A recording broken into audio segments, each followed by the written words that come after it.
श्री गणेशाय नमः। जय श्री कृष्ण। श्रीमद् भागवत गीता चौथा अध्याय। ओम श्री परमात्मा नमः। इसके उपरांत श्री कृष्ण महाराज बोले कि हे अर्जुन, मैंने इस अविनाशी योग को कल्प के आदि में सूर्य के प्रति कहा था और सूर्य ने अपने पुत्र मनु के प्रति कहा था और मनु ने अपने पुत्र राजा इक्ष्वाकु के प्रति कहा था। इस प्रकार परंपरा से प्राप्त हुए इस योग को राजर्षियों ने जाना, परंतु हे अर्जुन, वह योग बहुत काल से इस पृथ्वी लोक में लोप हो गया था। वह ही यह पुरातन योग अब मैंने तेरे लिए वर्णन किया है, क्योंकि तू मेरा भक्त और प्रिय सखा है। इसलिए तथा यह योग बहुत उत्तम और रहस्य अर्थात अति मर्म का विषय है। इस प्रकार भगवान श्री कृष्णचंद्र महाराज के वचन सुनकर अर्जुन ने पूछा, हे भगवान, आपका जन्म तो आधुनिक अर्थात अब हुआ है और सूर्य का जन्म तो बहुत पुराना है। इसलिए इस योग को कल्प के आदि में आपने कहा था, ये मैं कैसे जानूं? इस पर श्री कृष्ण महाराज बोले कि हे अर्जुन, मेरे और तेरे बहुत से जन्म हो चुके हैं, परंतु हे परम तप, उन सबको तू नहीं जानता और मैं जानता हूँ। मेरा जन्म प्राकृतिक मनुष्यों के सदृश नहीं है। मैं अविनाश स्वरूप अजन्मा होने पर भी तथा सब भूत प्राणियों का ईश्वर होने पर भी अपनी प्रकृति को अधीन करके योग माया से प्रकट होता हूँ। हे भारत, जब जब धर्म की हानि और अधर्म की वृद्धि होती है, तब तब ही मैं अपने रूप को रचता हूँ अर्थात प्रकट करता हूँ। क्योंकि साधु पुरुषों का उद्धार करने के लिए और दूषित कर्म करने वालों का नाश करने के लिए तथा धर्म स्थापन करने के लिए युग युग में प्रकट होता हूँ। इसलिए हे अर्जुन, मेरा यह जन्म और कर्म दिव्य अर्थात अलौकिक है। इस प्रकार जो पुरुष तत्व से जानता है, वह शरीर को त्याग कर फिर जन्म को नहीं प्राप्त होता, किंतु मुझे ही प्राप्त होता है। हे अर्जुन, पहले भी राग भय और क्रोध से रहित अनन्य भाव से मेरे में स्थिति वाले मेरे शरण हुए बहुत से पुरुष ज्ञान रूप तप से पवित्र हुए मेरे स्वरूप को प्राप्त हो चुके हैं। क्योंकि हे अर्जुन, जो मेरे को जैसे भजते हैं, मैं भी उनको वैसे ही भजता हूँ। इस रहस्य को जानकर ही बुद्धिमान मनुष्यगण सब प्रकार से मेरे मार्ग के अनुसार बरतते हैं। जो मेरे को तत्व से नहीं जानते, वे पुरुष इस मनुष्य लोक में कर्मों के फल को चाहते हुए देवताओं का पूजन करते हैं और उनके कर्मों से उत्पन्न हुई सिद्धि भी शीघ्र हो जाती है, परंतु उनको मेरी प्राप्ति नहीं होती। इसलिए तू मेरे को ही सब प्रकार से भज। हे अर्जुन, गुण और कर्मों के विभाग से ब्राह्मण क्षत्रिय वैश्य शूद्र मेरे द्वारा रचे गए हैं। उनके कर्ता को भी मुझ अविनाशी परमेश्वर को तू अकर्ता ही जान। क्योंकि कर्मों के फल में मेरी स्पृहा नहीं है, इसलिए मेरे को कर्म लिपायमान नहीं करते। इस प्रकार जो मेरे को तत्व से जानता है, वह भी कर्मों से नहीं बंधता तथा पहले होने वाले मुमुक्षु पुरुषों द्वारा भी इस प्रकार जानकर ही कर्म किया गया है। इससे तू पूर्वजों द्वारा सदा से किए हुए कर्म को ही कर। परंतु कर्म क्या है और अकर्म क्या है, ऐसे इस विषय में बुद्धिमान पुरुष भी मोहित हैं। इसलिए मैं वह कर्म अर्थात कर्मों का तत्व तेरे लिए अच्छी प्रकार कहूंगा कि जिसको जानकर तू अशुभ अर्थात संसार बंधन से छूट जाएगा। कर्म का स्वरूप भी जानना चाहिए और कर्म अकर्म का स्वरूप भी जानना चाहिए तथा निषिद्ध कर्म का स्वरूप भी जानना चाहिए, क्योंकि कर्म की गति गहन है। जो पुरुष कर्म में अर्थात अहंकार रहित की हुई संपूर्ण चेष्टाओं में अकर्म अर्थात वास्तव में उनका न होनापन देखता है, जो पुरुष अकर्म में अर्थात अज्ञानी पुरुष द्वारा किए गए संपूर्ण क्रियाओं के त्याग में भी कर्म को अर्थात त्याग रूप क्रिया को देखे, वह पुरुष मनुष्यों में बुद्धिमान है और वह योगी संपूर्ण कर्मों का करने वाला है। हे अर्जुन, जिसके संपूर्ण कार्य कामना और संकल्प से रहित है, ऐसे उस ज्ञान रूप अग्नि द्वारा भस्म हुआ कर्मों वाला मनुष्य ज्ञानी जन भी पंडित कहते हैं। जो पुरुष सांसारिक आशय से रहित सदा परमानंद परमात्मा में तृप्त है, वह कर्मों के फल और संग अर्थात कर्तव्य अभिमान को त्याग कर कर्म में अच्छी प्रकार बरतता हुआ भी कुछ नहीं करता। जीत लिया है अंतःकरण और शरीर जिसने, त्याग दी है संपूर्ण भोगों की सामग्री जिसने, ऐसा आशा रहित पुरुष केवल शरीर संबंधी कर्म को करता हुआ भी पाप को प्राप्त नहीं होता।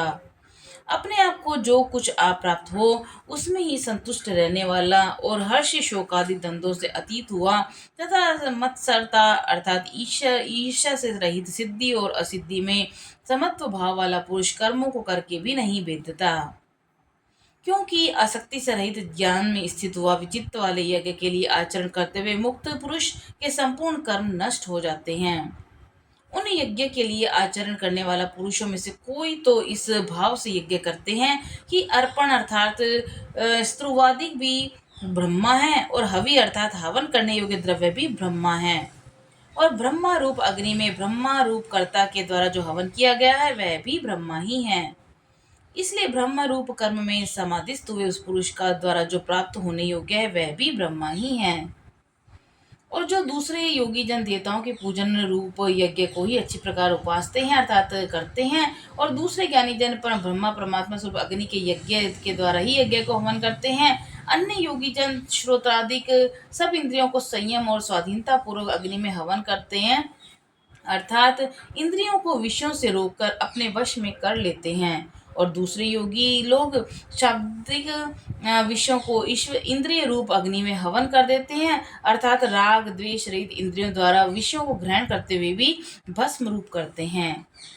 दूसरे योगी जन संपूर्ण इंद्रियों की चेष्टाओं को तथा प्राणों के व्यापार को ज्ञान से प्रकाशित करते हैं, परमात्मा में स्थिति रूप योगाग्नि हवन करते हैं। दूसरे कई पुरुष ईश्वर अर्पण अर्पण बुद्धि से लोक सेवा में द्रव्य लगाने वाले हैं। वैसे ही कई पुरुष स्वधर्म पालन रूप तप यज्ञ को करने वाले हैं और कई अष्टांग योग रूप यज्ञ को करने वाले हैं, और जो दूसरे अहिंसादी तीक्ष्ण व्रतों से युक्त यत्नशाली पुरुष भगवान के नाम का जप और भगवत प्राप्ति विषयक शास्त्रों का अध्ययन रूप ज्ञान यज्ञ के करने वाले हैं। दूसरे योगी जन अपान वायु में प्राण वायु का हवन करते हैं, वैसे ही अन्य योगी जन प्राण वायु में अपान वायु को हवन करते हैं तथा उनने योगी जन प्राण और अपान की गति को रोककर प्राणात्मक परायण होते हैं। दूसरे नियमित आहार करने वाले योगी जन प्राणों को प्राणों में ही हवन करते हैं। इस प्रकार यज्ञों द्वारा नाश हो गया है पाप जिनका, ऐसे ये सभी पुरुष यज्ञों को जानने वाले हैं। कुरुश्रेष्ठ अर्जुन, यज्ञों के परिणाम स्वरूप ज्ञानामृत को भोगने वाले योगी जन सनातन ब्रह्मा परमात्मा को प्राप्त होते हैं, और यज्ञ रहित पुरुष को यह मनुष्य लोग भी सुखदायक नहीं है। फिर परलोक कैसे सुखदायक होगा? ऐसे बहुत प्रकार के यज्ञ वेद की वाणी में विस्तार किए गए हैं, उन सबको शरीर मन और इंद्रियों की क्रिया द्वारा ही उत्पन्न होने वाला जान। इस प्रकार तत्व से जानकर निष्काम कर्म योग द्वारा संसार बंधन से मुक्त हो जाएगा। और हे अर्जुन, सांसारिक वस्तुओं से सिद्ध होने वाले यज्ञ से ज्ञान रूप यज्ञ सब प्रकार से श्रेष्ठ है, क्योंकि हे पार्थ, संपूर्ण यावन मात्र क्या कर्म ज्ञान में शेष होता है अर्थात ज्ञान उनकी पराकाष्ठा है। इसलिए तत्व को जानने वाले ज्ञानी पुरुषों से भली प्रकार दंडवत प्रणाम और सेवा और निष्कपट भाव से किए हुए प्रश्न द्वारा उस ज्ञान को जान। वे मर्म को जानने वाले ज्ञानी जन तुझे उस ज्ञान का उपदेश करेंगे कि जिसको जानकर तू फिर इस प्रकार मोह को प्राप्त नहीं होगा। और हे अर्जुन, जिस ज्ञान के द्वारा सर्वव्यापी अनंत चेतन रूप हुआ अपने अंतर्गत समिष्ट बुद्धि के आभार संपूर्ण भूतों को देखेगा और उसके उपरांत मेरे में अर्थात सच्चिदानंद स्वरूप एक ही भाव हुआ सच्चिदानंदमय हुई देखेगा। यदि तू सब पापियों से अधिक पाप करने वाला है तो भी ज्ञान रूप नौका द्वारा निसंदेह संपूर्ण पापों को अच्छी तरह तर जाएगा।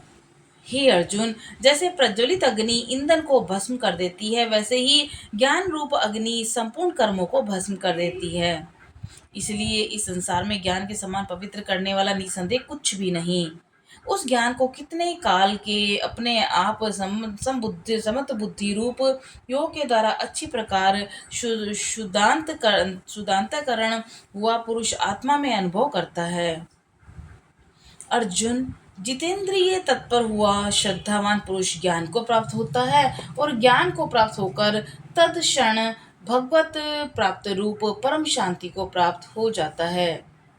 हे अर्जुन, भगवान विषय को न जानने वाला और श्रद्धा रहित और संशय युक्त पुरुष परमा से भटक जाता है।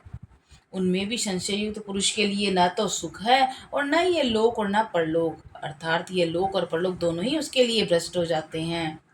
हे धनंजय, समत्व बुद्धि रूप योग द्वारा भगवत दर्पण कर दिए हैं संपूर्ण कर्म जिसने, और ज्ञान द्वारा नष्ट हो गए हैं सब संशय जिसके। ऐसे परमात्मा परायण पुरुष को कर्म नहीं बांधते। इससे हे भरतवंशी अर्जुन, तू समत्व बुद्धि रूप योग में स्थित हो और अज्ञान से उत्पन्न हुए हृदय में स्थित इस अपने संशय को ज्ञान रूप तलवार द्वारा छेदन करके युद्ध के लिए खड़ा हो। इति श्रीमद्भागवत गीता रूपी उपनिषद और ब्रह्म विद्या तथा योग शास्त्र विषय श्री कृष्ण और अर्जुन के संवाद में ज्ञान कर्म सांख्य योग नामक चौथा अध्याय संपूर्ण। बोलो श्री कृष्ण भगवान जी की जय। जय राधे कृष्ण।